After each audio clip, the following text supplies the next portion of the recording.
గురుజాలపట్నంలో స్థానిక sub division కార్యాలయంలో DSP Jagadish విలేకరుల సమావేశంలో ఏర్పాటు చేశారు. ఈ సందర్భంగా ఆయన మాట్లాడారు. 3/4/2025ను గురుజాలపట్నంలో జగనన్న కాలనీ హైవే వద్ద మోటార్ బైక్పై వస్తున్న భార్య భర్తలు రాజపల్లి వస్తుండగా దారి కాచి మహిళల మెడపై ఉన్న చైన్ లాగి పరారవడం, అదేవిధంగా ముప్పాల పోలీస్ స్టేషన్లో పరిధిలో ఒకటి, పిడుగురాల పోలీస్ స్టేషన్ పరిధిలో మరొకటి ఇలా వరుస దొంగతనాలు చేసి పారిపోయాడని, ఆ దొంగను గురుజాల పోలీసులు చాకచక్యంగా వ్యవహరించి పట్టుకోవడం జరిగింది అని ముద్దాయి తెలంగాణ రాష్ట్ర సూర్యాపేట జిల్లా కోదాడ మండలంలో బాలాజీనగర్ తండాకు చెందిన బర్మావత్ నాగరాజుగా గుర్తించామని, ఇతడు తాగుడుకు బానిసై బెట్టింగ్లకు పాల్పడిన చైన్ స్నాచర్గా మారాడని, గతంలో ఇతనిపై అనేక నేరాలు ఉండడంతో తెలంగాణ రాష్ట్రం వదిలి ఆంధ్రలో పల్నాడు జిల్లా చుట్టుపక్కల చైన్ స్నాచ్ చేయడం, గురువారం గురుజాల పోలీసులు పలిపాడు అడ్డరోడ్డు వద్ద దారి కాచి అరెస్టు చేయడం జరిగిందని వారన్నారు. ఈ కార్యక్రమంలో పట్టణ CI Bhaskar Rao, SI Vinod Kumar, police సిబ్బంది తదితరులు ఉన్నారు. ఈ రోజు ప్రెస్ మీట్ పెట్టడానికి మెయిన్ రీజన్ మనం చైన్ స్నాచింగ్ కేసెస్లో ఒక రికవర్ చేయడం జరిగింది. దాని రిలేటెడ్ డీటెయిల్స్ ఈరోజు నేను మీకు చెప్పదలుచుకున్నాను. మనకి April 3, 2025న మార్నింగ్ 8:30కి పిఎస్కి ఒక కంప్లైంట్ వచ్చింది, గురజాల పిఎస్కి. కంప్లైంట్ పేరు వచ్చేసి బొల్లెద్దుల కోటేశ్వరరావు. ఈయన వయసు దగ్గర 58 సంవత్సరాలు ఉంటుంది. వీళ్ళు ఏం చేస్తారంటే రెండచింతల గ్రామం నుంచి గురజాల హైవే న్యూ బైపాస్ పై నుంచి వెళ్తున్నప్పుడు వెనకాతల నుంచి ఒకటి ఫాలో అయ్యి వాళ్ళ వైఫ్ ఎవరైతే ఉన్నారో ఆమె మెల్లోని నాంతాడిని చైన్ స్నాచ్ చేసేసి వెళ్ళిపోతాడు. జరిగిన వెంటనే మన పిఎస్కి వచ్చి కంప్లైంట్ ఇవ్వగానే మనం కేసు రిజిస్టర్ చేయడం జరిగింది. Crime number 33/2025. రిజిస్టర్ చేసిన వెంటనే మనం 2 టీమ్స్ ఫామ్ చేస్తున్నాము. ఒకటి అండర్ సిఏ అండ్ ఒకటి under SI. CI Bhaskar and SI Vinod. And ఈ టీమ్స్లో మనం ఒక టీంలో సురేష్ని, అలానే ఇంకో టీంలో రాజుని మనం పెట్టడం జరిగింది.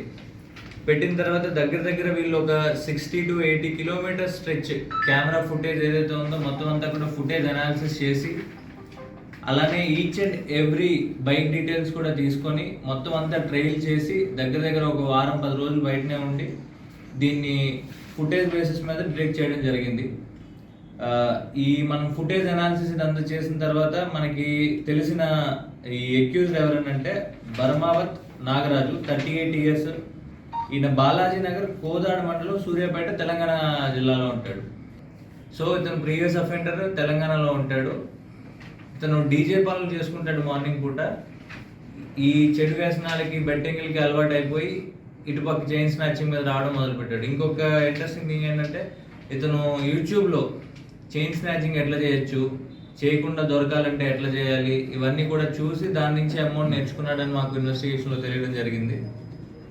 ఇంకొకటి, ఈయన అఫెండర్ చాలా ఏం చేస్తాడంటే బైక్ మీద వెళ్తాడు, వస్తానే 2 డ్రెస్సులు తీసుకొని వస్తాడు, 2 షర్ట్లు.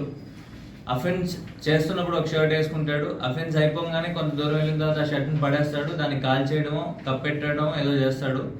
ఆ తర్వాత ఇంకొక షర్ట్ తీసుకొని వెళ్ళిపోతాడు. ముందు రోజు రాత్రే వచ్చేసి ఇక్కడ షాపుల దగ్గర అట్ల దగ్గర పడుకొని ఉంటాడు. నెక్స్ట్ డే ఎర్లీ మార్నింగ్ అవర్స్లోనే రెక్కీ చేయడం స్టార్ట్ చేస్తాడు, లేదా ఈవినింగ్ అవర్స్లో రెక్కీ చేయడం స్టార్ట్ చేస్తాడు. ఇండివిజువల్గా ఎవరైనా కపుల్ కానీ ఓల్డ్ ఏజ్ కపుల్ కానీ ఉంటే వాళ్ళని టార్గెట్ చేస్తాడు. మెయిన్ బేసికలీ బెట్టింగ్స్కి అలవాటు అయిపోయి దాని రిలేటెడ్ మనీ కోసం అని చెప్పి ఈ చైన్ స్నాచింగ్ దాంట్లో వచ్చాడు. మనం అయితే సోఫార్ ఈ 3 చైన్ ఏవైతే ఉన్నాయో మొత్తం 96 grams కూడా మనం రికవర్ చేయడం జరిగింది. ఇందులో నేను స్పెసిఫిక్గా చెప్పదలుచుకుంది, సిఏ భాస్కర్ వెంటనే రావంగానే ఎక్కడెక్కడ ఫుటేజెస్ ఉన్నాయని వెరిఫై చేసి ఒక టీంని ఎస్ఐ వినోద్ అండర్లోని ఫామ్ చేశారు. ఎస్ఐ వినోద్లో ఉన్న టీం వచ్చేసి రాజు హోంగార్డ్, అలానే సురేష్ హెడ్ కానిస్టేబుల్. వీళ్ళిద్దరూ మెయిన్గా బయట ఉండి తిరిగి, అట్లనే వినోద్ కూడా బయట ఉండి తిరిగి ఎప్పటికప్పుడు సిఏ ఫాలో అప్ చేస్తున్నారు. So I would like to congratulate them the team and also వాళ్ళకి రివార్డ్ని కూడా నేను ఎస్పీ గారికి పంపించడం జరుగుతుంది. Thank you. టీం ఉన్నాడు సార్, టీం ఉన్నాడు.